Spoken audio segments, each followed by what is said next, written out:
মূল প্ল্যানটা ছিল যে বিফোর দ্য সিজন স্টার্টেড আমরা যেগুলো সিজন স্টার্ট হয়তো ইংল্যান্ডে অগাস্টে আমরা খুবই চেষ্টা করছিলাম জামাল বাইরে আমরা ক্লাবে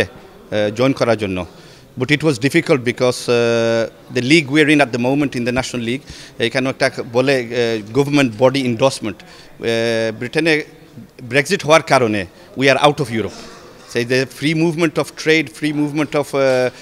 of work এটা ছিল না তার কারণে উই কুডেন্ট লাস্ট মিনিটে স্টাম্বলিং ব্লক হয়ে গেছে কিন্তু তারপরেও I kept relationship with Jamal এখন আমার ধারণা ছিল যে maybe next season I will try and see if we can get Jamal to play for our football club এটা প্রফেশনাল ক্লাব 125 বছরের ইতিহাস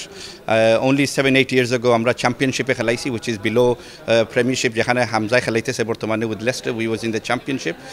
যে কোনো কারণে প্রিভিয়াস ওনারশিপের কারণে একটা তা রেলিগেশন পাইয়া এখন but last 2 years we got promoted last year এখন আমরা স্ট্রং পজিশনে আছি এখানে in England if we get promoted we are back in the football league আপনার ক্লাবের নামটা কি আর এটা কোন টায়ারে খেলে আমরা স্কান্তপ united football league and we are playing in the first year of British English football এখন কোনো প্রবাসী ফুটবলার আপনার টিমে খেলে নাকি না বর্তমানে নাই আর আমি তো প্রথম বাংলাদেশি ওনার আর আমার স্বপ্ন এবং ধারণা ছিল ইনশাআল্লাহ we gonna try and bring some Bangladeshi players into the football club during my tenure and during my ownership আপনি ঢাকা কবে এসেছেন আমি তো বাংলাদেশে আই অনলি অ্যারাইভড ইয়েস্টারডে একমাত্র ম্যাচের জন্য জামালে আমার আমন্ত্রণের জন্য এখন আমি আসছি উইথ দিস ইনভিটেশন আমরা চৌধুরীর সাথে দেখা হয়েছে আপনার বা কথা হয়েছে কথা হয়েছে